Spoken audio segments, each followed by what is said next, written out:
Okay, I'm just going to say it that I was completely wrong about vitamin D. I used to think that if you eat healthy, then you're good. Or worse, vitamin D supplements, well, I think they are probably just a money making scam by the pharmaceutical industry. But sometimes life literally slaps you with a reality check. And for me, that came in a form of a blood test. Honestly, it forced me to face something that I really didn't want to admit. So today I'm sharing with you how I found out I was vitamin D deficient without even knowing it, why getting vitamin D from supplements isn't the full story, and if you are vitamin D deficient, then what can you do? Now, it started pretty simple. I booked a regular blood test, just being proactive, and checking the basics like your cholesterol, your blood sugar, and all those adulting stuff. And everything looked okay except for one thing, which was my vitamin D, which showed around 14.2 nanograms per ml. Now, I'm no doctor, but even I knew that the number was bad news. And most experts say that anything under 20 is deficient.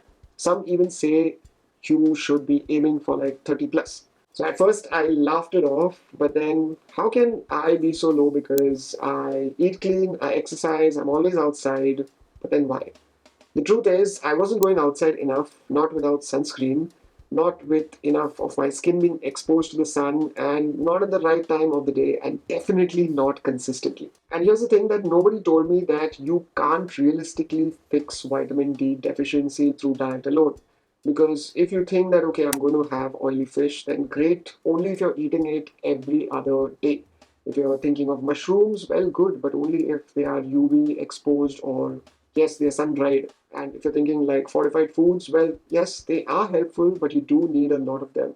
Because food only covers around 10% of what the body actually needs. The other 90% is supposed to come straight from sunlight, just like nature intended. But here's the plot twist: vitamin D isn't even a true vitamin. A real vitamin is something that your body can't make on its own. And vitamin D, well, your skin can make it naturally, but only when it meets UVB rays from the sunlight. So technically, it's a hormone more like testosterone and cortisol than vitamin C. And when you think about it like that, it changes everything. And supplements aren't replacing a nutrient. They are trying to shortcut a natural hormone your body is evolved to make through your skin. And honestly, supplements are like a backup generator. I mean, they pretty much are useful when it comes to emergencies, but nothing beats the real power or the real source, which is the sun. And here's why sunlight wins and it always hits different hands down. Because first, it's a natural vitamin D production and it is self regulating. So when you make vitamin D through sunlight, your body knows when to stop. It won't overdose itself. Number two is that you get free extras. Because if you expose yourself to the sun, it boosts your nitric oxide, which is good for your blood pressure, and serotonin, which is good for your mood. Things like pills, I don't think they can give you that. Number three, it syncs with your body clock. If you receive morning sunlight, it sets your circadian rhythm, meaning that you get better sleep at night. And again, no supplement can do that. Number four is real vitamin D is active. The vitamin D your skin makes is more easily activated by your liver and your kidneys. Supplements have to go through pretty much a longer process and a slower process. So, what is the bottom line? Is that supplements are an emergency tool and they're great in emergencies, but sunlight is the source. But one thing that really bothers me, and it's a crazy part, is that even today, when people live in sunny places like in India, where vitamin D is all over, then why are people still being vitamin D deficient and how is vitamin D deficiency still exploding? Because modern life is full of vitamin D blockers. So let's break it down. Number one is your sunscreens. Because look, I'm not trying to tell you to roast yourself in the sun unless you want to look like a lobster. But you should know that most sunscreens block up to 98% of the UVB rays that your skin needs to make vitamin D. So you might be thinking that, okay, you're getting sun, but if you've lathered yourself in that SPF 50, the second you step outside, your skin isn't producing much vitamin D at all. A safer strategy is to get short direct sun exposure first without any sunscreen until your skin starts to pink up. And then you can cover yourself up or wear a hat, wear your clothes, and anything if you're staying out much longer. And understand one thing, that no animal on earth wears sunscreen because all of them are aligned with nature except us. So you might want to think on that sunscreen too. Number two is glass windows, because indoor sunlight, yes, of course, it feels nice, but that glass blocks the UVB rays, so that cozy beam of sunlight through your office window, yeah, it's kind of giving you zero vitamin D. And number three is pollution. In big cities like your Bombay, Delhi, or wherever, your pollution scatters and absorbs UVB light. That means less effective sunlight is reaching your skin, even on your brighter days. And number four is that vitamin D production is strongest when the sun is higher, usually between 10 a.m. and 2 p.m. Morning and late afternoon sun, well, they are honestly great for your circadian rhythm, but not for your vitamin D. Number five is skin tone. If you have more melanin or darker skin, you naturally need more sun exposure to produce the same amount of vitamin D as someone with lighter skin. I know it's not unfair, but it's just how human biology works and has adapted to different parts of the world. Part of why there is so much of vitamin D confusion is because of so many different standards. Like if you look at the UK's NHS, they say that 12 nanograms per ml is fine. The US says that 28 plus is better, and some researchers push for 40 to 60 for your complete optimal health. But in India, most labs use 20 nanograms per ml as a cutoff for your vitamin D sufficiency.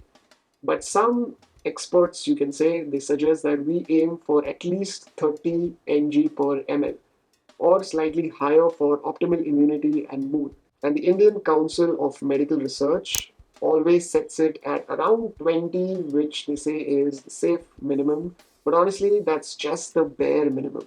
Many urban Indians, even they're walking right now with levels that are under 12 and even under 10, and they don't even know it. And trust me, this is not a conspiracy. It's just that vitamin D varies widely between people based on genetics, skin tone, body fat, latitude, age, and even your gut health. So, if you are darker skinned just like me, you naturally need more sun to make the same amount.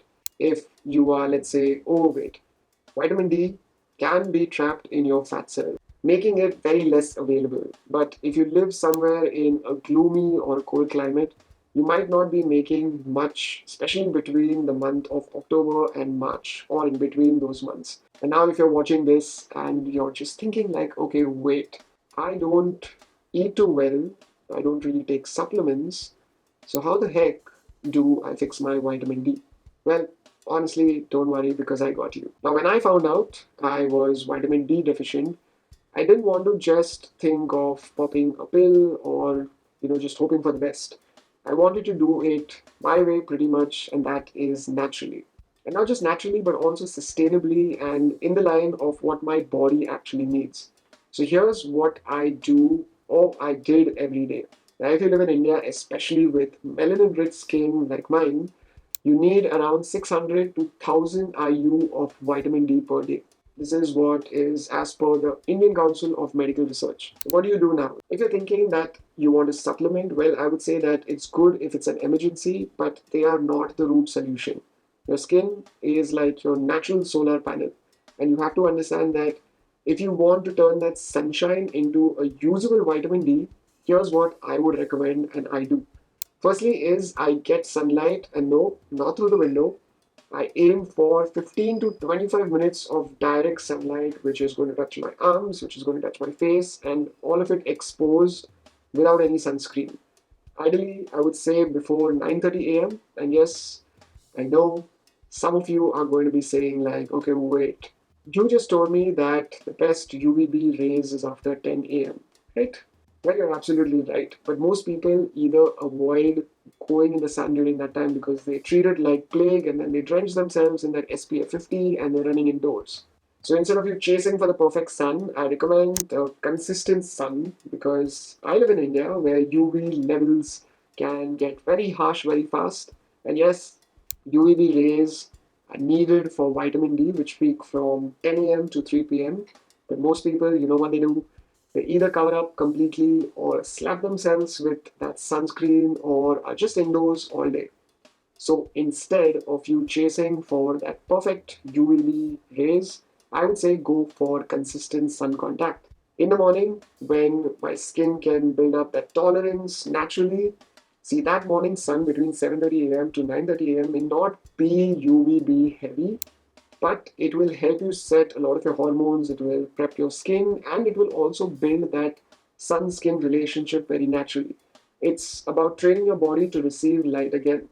So, pretty much what I do is I expose my arms and my face to the morning sun. So, I wear lesser clothes at least for 15 to 20 minutes. And again, no sunscreen, no your glass windows, just direct sun and me. That's about it. And once your skin slowly adapts, you can gradually move to take some short bursts of stronger sun during the midday. For me now, my body takes it pretty easily, but when you feel ready, do those short bursts of stronger sun whenever you feel that you can go through it or take that exposure, maybe 5 to 10 minutes max.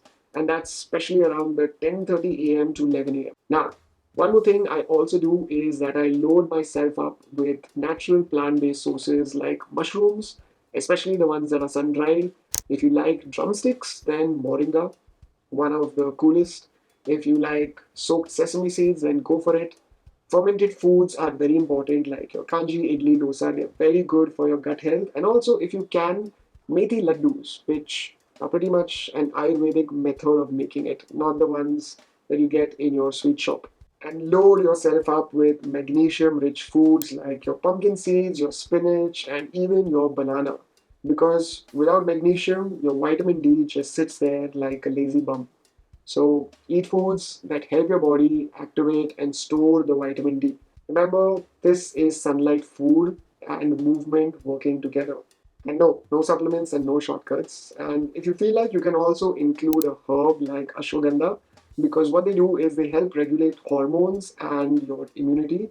And it is also tied to how well your body uses vitamin D. And the best part is that it doesn't just raise your vitamin D, it helps build a stronger and a lighter, more sun fed body without depending on pills. And here's what I feel that everyone should know. Like, I'm not saying that you need to be a full time sun worshiper or be in the sun all the time, but all I'm saying is that respect the design of your own body. It's built to get vitamin D straight from the sunlight, and this is not really outdated information, it's pretty much biology. And if you're thinking that are supplements helpful, well, yes, they are. Are diets helpful? Well, yes, they are, but you have to look at them as sidekicks. The sun is the main character, and if you want stronger bones, or if you want a better mood, or even if you want just sharper immunity or better sleep, it starts with the sunlight, so you have to let it hit your skin. Think about it that it's simple, it's free, it's older than any supplement company that ever exists. And maybe the problem isn't the sun. Maybe the problem is how far we've disconnected from the real world that has built us. So reconnect, because if ancient humans had sunscreen, well, we probably wouldn't be here today. So think about that the next time someone tells you that the sun is dangerous. And if you really liked this video, then do check out this one, because I'm sure this will interest you as well. And until we meet again next, don't stress and be awesome. Rocher that.